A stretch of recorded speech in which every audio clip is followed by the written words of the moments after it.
Images Adam Clark Estes Gizmodo when the Mavic Pro arrived in our offices. The reaction was unanimous. Holy shit, it's small.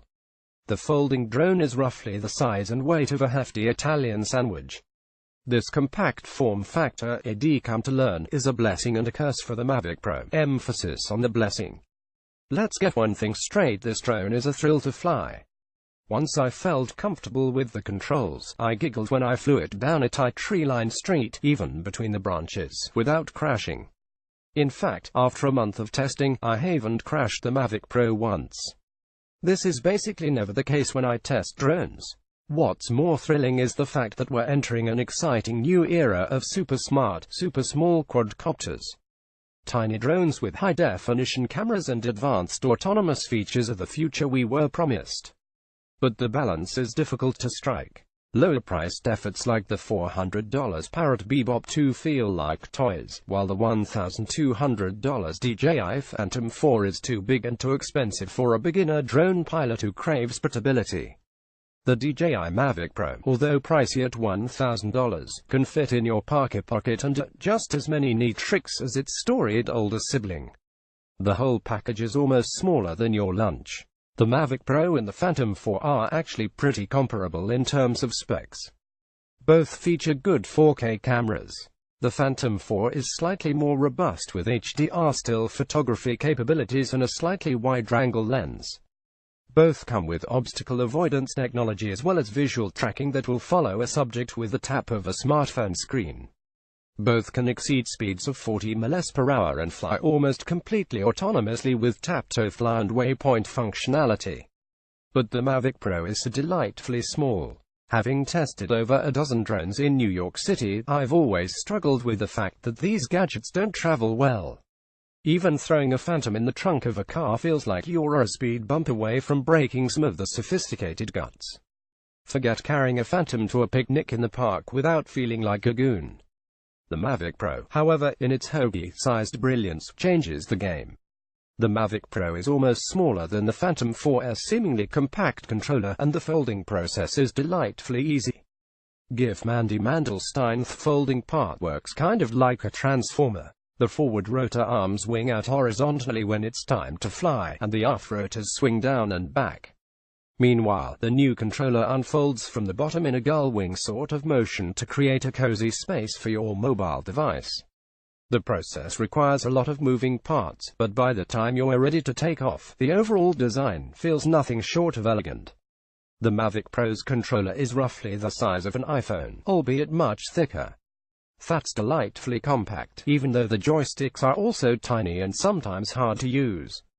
Give Mandy Mandelstein bit once the Mavic Pro is in the air, things get a little bit dicey.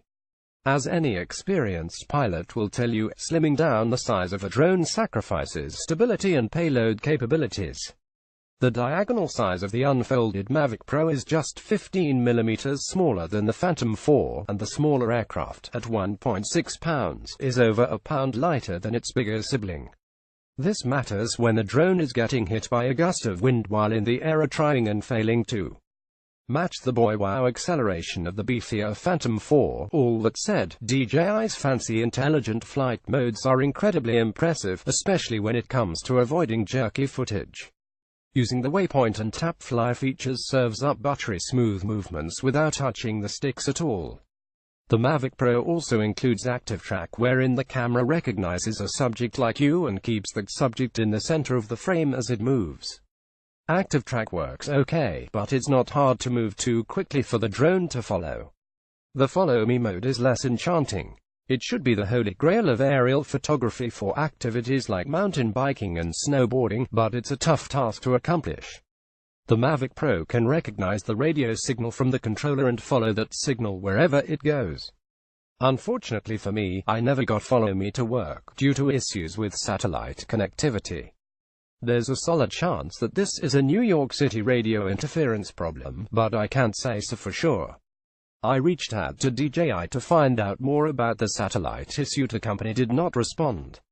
In any case, the Mavic Pro does feature some very useful obstacle avoidance sensors on the front that work up to speeds of 22 mph. The bottom of the Mavic Pro features one optical camera and two ultrasonic sensors to watch the ground. The Mavic Pro's gimbal is also terribly finicky. For drone newbies, the gimbal is the very important robotic mount that holds the camera. The gimbal is what lets you pan the camera up and down, and it also stabilizes the camera when the drone is in the air. If the gimbal gets out of whack, you're going to end up with shaky or crooked images. Crooked is the problem with the Mavic Pro, and you can see it in our test footage. The folding drone's camera and gimbal are about a third the size of the setup of the Phantom 4, and they also feel more fragile. After my first few flights, I noticed that my footage would become increasingly crooked the longer I stayed airborne. This was obvious since I like taking shots of the New York City skyline at sunset, but the footage looks silly when the horizon is tilted at a 5-degree angle.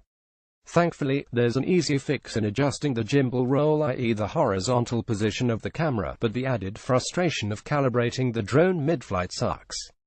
That tiny gimbal comes with consequences. When it comes to considering the Mavic Pro as an aerial photography drone, the apples-to-apples comparison to the Phantom 4 make less sense. Larger drones mean bigger payloads that can carry beefier cameras, and sturdier drones offer more stable flights and often smoother footage. The Mavic Pro is not a larger sturdy drone, and you can tell when you're shooting video. If you want to capture beautiful footage from above, you should be considering a wider range of devices, including not only the Phantom series but also Unix Typhoon range, namely the Typhoon H. Those will give you better camera control. The short RC controller sticks on the Mavic Pro's controller makes subtle movements and rotating shot stuff. Meanwhile, the forward-facing camera means that rotating the drone is the only way to get panoramic shots.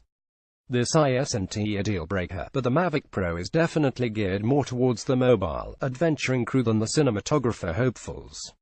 The Mavic Pro also struggles with low-light video, compared to other drones I've tested, including the Phantom 4 and the Typhoon H. There are ISO and exposure settings adjustments that could improve the footage, especially for still photography. But tweaking settings isn't very helpful if you're shooting on the fly and need to get the perfect shot right away. It flies. The Mavic Pro experience is littered with little trade-offs like these. There's also the fact that DJI has delayed shipping on countless orders, so you might not even receive your Mavic Pro for a few weeks. I reached out to DJI to ask about ongoing delays. The company didn't respond. Personally, I'd trade portability for some gimbal quirks and camera shortcomings any day of the week.